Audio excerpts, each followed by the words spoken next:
সন্ত্রাসী অজিত দোভাল, সেই সাথে যোগ হয়েছে বাংলাদেশ ধ্বংসকারী তারেক সিদ্দিকী এবং এই বাংলাদেশে রয়ের 1 নম্বর এজেন্ট মুজিব। এই তিনজন ওখানে বসে শেখ হাসিনার সাথে পরামর্শ করে এই অন্তর্বর্তী সরকারকে তারা ফেল করতে চায়, একটা অরাজকতা সৃষ্টি করতে চায়। ইউনূস সাহেবের জায়গা থেকে এই দেশের মানুষকে প্রস্তুত করতে হবে যে ওরা যদি সাপ্লাই বন্ধ করে, বি প্রিপেয়ার্ড উইথ দ্যাট, এবং অন্য সোর্স থেকে সেইগুলোকে আমদানি করার একটা প্ল্যান এখনই ঘোষণা করা উচিত। আর ওরা এই ঢোকার চেষ্টা করবে, এইখানে পতাকা বা আপনার জ্বালাবে, এগুলো করবে। বাংলাদেশি মানুষ এখনো অনেক ধৈর্য দেখাচ্ছে। এদেশে মানুষ যদি পতাকা জ্বালানো শুরু করে তাহলে কিন্তু বাংলাদেশে আর ইন্ডিয়ান পতাকা খুঁজে পাওয়া যাবে না। অন্তর্বর্তীকালীন সরকারকে বাধ্য করবে দ্রুত একটি নির্বাচন দেওয়া। দ্রুত নির্বাচনের মাধ্যমে হয়তো বিএনপি ক্ষমতা আসবে, মোস্ট লাইকলি। তারা কিন্তু অনেকটা ভুলের ভিতরে ঢুকে গেছে। মানুষের প্রতিক্রিয়াগুলো আপনারা দেখছেন, কোনো কিছু করছে না। এই যে ভুলটা করবে বিএনপি, যে ভুলের ভিতরে ঢুকবে, সেই ভুলের মাধ্যমে আওয়ামী লীগ পুনর্বাসিত হবে। এইটা হলো মূল প্রজেক্ট। যারা ইলিগালি বর্ডার ক্রস করতে চায়, বিজিবির উচিত ছিল তাদেরকে শুট ডাউন করা একদম। এবং অন্য একটা আলোচনা অনেকদিন আগে আমি বলেছিলাম যে ইন্ডিয়ানরা আমাদের একজন নাগরিককে হত্যা করে, ওদের 2 জন নাগরিককে হত্যা করা উচিত, যেটা পাকিস্তানিরা করে। সো এটার কোনো শর্টকাট নাই। ঢুকে যাবে, এটা কি মামু বাড়ি নাকি ঢুকে যাবে? So there should have been a strong instruction. যারা এরকম ঢোকার চেষ্টা করে তারা সন্ত্রাসী এবং এই অপশক্তির বাহক। তারা এই চেষ্টাগুলো চালাবে। একদিকে প্রভোকেশন, আর একদিকে একটা দাঙ্গা বাজাবার চেষ্টা আমরা জানি। আপনি জানেন যে এই মুহূর্তে ইন্ডিয়াতে আগে ছিল শুধু অজিত দোভাল, ওদের তথাকথিত সিকিউরিটি অ্যাডভাইজার, যিনি বেসিক্যালি একটা সন্ত্রাসী লোক। প্রত্যেকটা নেইবারের সাথে সে সম্পর্ক খারাপ করেছে। তার বাবা বোধহয় ছিল একজন, সে নিজে এক সময় বোধহয় আর্মিতে ছিল, তার বাবা এক সময় পুলিশ অফিসার ছিল। এই তথাকথিত এই নিরাপত্তা অ্যাডভাইজার অশিক্ষিত টিবয় মোদির পলিসির সাথে তাকে এপিস করে এমন একটা জায়গায় নিয়ে গেছে যে অজিত দোভালই ইন্ডিয়াকে একটা নতুন মাপকাঠিতে নিয়ে যাবে, which is totally wrong. Indian foreign policy is a disaster for India. So এই যে ইন্ডিয়া যেভাবে পরিচালিত হচ্ছে, এটা একটা ব্যাকওয়ার্ডনেস। ধর্মের ভিত্তিতে রাষ্ট্র পরিচালনা হলে সেই সমাজ এবং রাষ্ট্র কখনই গঠিত হয়নি। এর সবচেয়ে বড় উদাহরণ হইল ইউরোপ। ইউরোপে যখন 16 এবং 17 সেঞ্চুরিতে যখন চার্চ ধর্ম এবং রাষ্ট্র একসাথে নিয়ন্ত্রণ করত, তখন সেইখানে ভায়োলেন্স, অপশাসন, দুঃশাসন বেশি হয়েছে। এটা ইতিহাসের অংশ।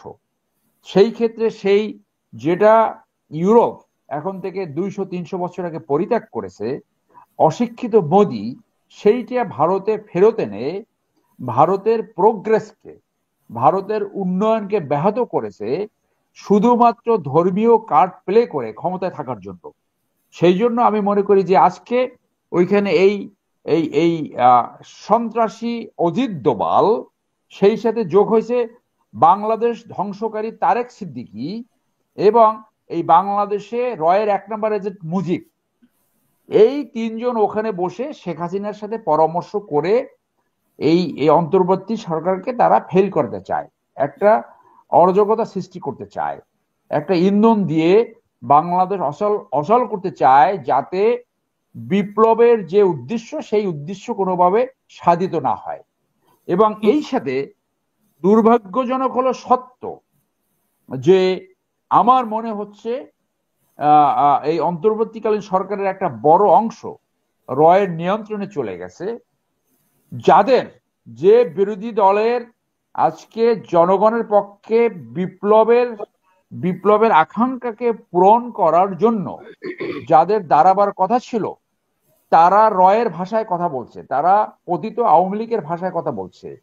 যারা এই এই এই রাষ্ট্রপতিকে রক্ষা করার জন্য নেমে পড়ছে, এই সংবিধানকে রক্ষা করার জন্য নেমে গেছে এবং যা কিছু বলা হয় সবকিছুর বিরোধিতা করে, তার মানে হলো যে এই রয়ের প্ল্যান যখন বাংলাদেশে ব্যর্থ হয়েছে, কোনোদিন ভাবেনি যে আওয়ামী লীগের এইভাবে পতন হবে, শেখ হাসিনার এই লক্ষণ দাসের মতো পালিয়ে যেতে হবে।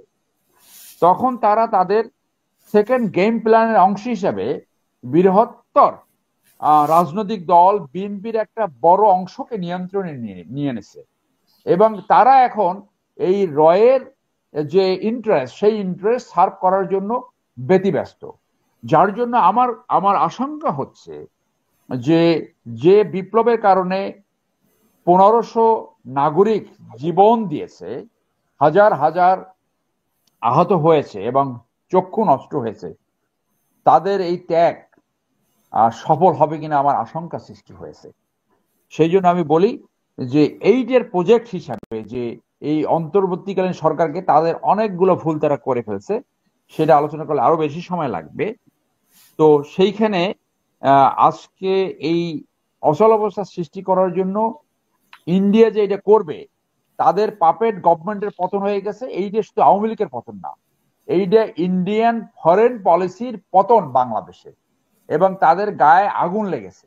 এই জন্য আমি মনে করি যে আজকে নেপাল থেকে আমাদের শিক্ষা নিতে হবে যে ইন্ডিয়া কি কাটপেলে করবে। তারা এখানে চাল রপ্তানি করবে না, আলু রপ্তানি করবে না, অথবা পেঁয়াজ রপ্তানি করবে না। সো নেপালের নতুন সংবিধানে 2টি আর্টিকেল ঢুকাবার জন্য, ইন্ডিয়ান পছন্দ অনুযায়ী 2টি পয়েন্ট ঢুকাবার জন্য চাপ সৃষ্টি করেছিল। সেই চাপের কাছে তারা নথি স্বীকার করে নাই, যার জন্য 6 মাস ইন্ডিয়া থেকে নেপালে সাপ্লাই বন্ধ করে দিয়েছিল। তাতে কি নেপালের মানুষ মারা গেছে, না অনাহার সৃষ্টি হয়েছে, না দুর্ভিক্ষ সৃষ্টি হয়েছে? আজকে আপনার এই প্রোগ্রামে বলছি, বাংলাদেশি নাগরিক, দেশপ্রেমিক নাগরিককে মানসিক প্রস্তুতি হবে, যদি ইন্ডিয়া পেঁয়াজ সাপ্লাই না দেয়, পেঁয়াজ ব্যতীত আপনি রান্না করবেন। কি হবে? 6 মাস পেঁয়াজ না খেলে কি হবে? যদি ডাল না দেয়, ডাল খাওয়া বন্ধ করে দেন। যদি ফ্রুট না দেয়, সেটা খাওয়া বন্ধ করে দেন। এইটা শুধু আপনার সামান্য একটু অস্বস্তি ফিল হবে, ইন্ডিয়ান ইকোনমিককেও কিন্তু হিট করবে, কারণ ওদের রপ্তানির সাথে তো ওদের ইকোনমি জড়িত আছে। সেই জন্য উচিত ছিল আজকে ইউনূস সাহেবের এইটা বলতে হবে যে ইন্ডিয়া ব্লকেট দিতে পারে, যারা নেপালকে দিয়েছে, শ্রীলঙ্কার সাথে ডার্টি প্লে করছে, আজকে প্রত্যেকটা প্রতিবেশী রাষ্ট্রের সাথে তারা এই কাজ করছে।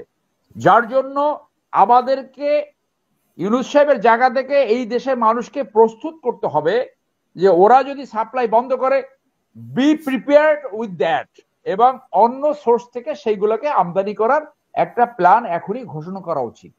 আর ওরা এই ঢোকার চেষ্টা করবে, এইখানে পতাকা বা আপনার জ্বালাবে, এইগুলো করবে। বাংলাদেশি মানুষ এখনো অনেক ধৈর্য দেখাচ্ছে। এদেশের মানুষ যদি পতাকা জ্বালানো শুরু করে, তাহলে কিন্তু বাংলাদেশে আর ইন্ডিয়ান পতাকা খুঁজে পাওয়া যাবে না। তো সেই জন্য আমি বলছি যে ওই 2-4 জন ঢোকার চেষ্টা করবে, ওগুলো কিছুই না। ওগুলো হলো আওয়ামী লীগ যে টাকা পাচার করেছে, বিলিয়ন বিলিয়ন ডলার টাকা, যেটা এই শ্বেতপত্রে বের হয়েছে, ওই টাকা দিয়ে তারা কিছু গুন্ডা পান্ডা এখন এইগুলো করবে, এবং তারা বর্ডার ক্রস করার চেষ্টা করলেই তাদের গুলি করা উচিত। গুলি করে ওইখানেই শটডাউন করতে হবে। এই পলিসি যদি না নেয়, তারা মূল উদ্দেশ্য কিন্তু মনে রাখেন যে অন্তর্বর্তীকালীন সরকারকে বাধ্য করবে দ্রুত একটি নির্বাচন দেওয়া। দ্রুত নির্বাচনের মাধ্যমে হয়তো বিএনপি ক্ষমতা আসবে, মোস্ট লাইকলি। তারা কিন্তু অনেকটা ভুলের ভিতরে ঢুকে গেছে। মানুষের প্রতিক্রিয়াগুলো আপনারা দেখছেন, কোনো কিছু করছে না। এই যে ভুলটা করবে বিএনপি, যে ভুলের ভিতরে ঢুকবে, সেই ভুলের মাধ্যমে আওয়ামী লীগ পুনর্বাসিত হবে। এইটা হলো মূল প্রজেক্ট। কারণ এই যে রয়ের প্রজেক্ট যে ফেল করেছে, তাদের মাসিমা যে এখান থেকে পালিয়ে যেতে হয়েছে, এই কারণে কিন্তু এইগুলো চলতে থাকবে। এই সরকারের সেই কন্টিজেন্সি প্ল্যান থাকতে হবে। প্রফেসর ইউনূস যে কথাটা শুরুতে বলেছিল, যেটা এই দেশের জনগণ পছন্দ করেছিল এই দেশে ল্যান্ড করার আগেই, যে তোমরা যদি আমাদেরকে আনস্টেবল করো, তাহলে তোমাদেরও 7 সিস্টার আনস্টেবল হবে। সেই পলিসিতে এই অন্তর্বর্তীকালীন সরকারে যেতে হবে, বিপ্লবী অন্তর্বর্তীকালীন সরকার।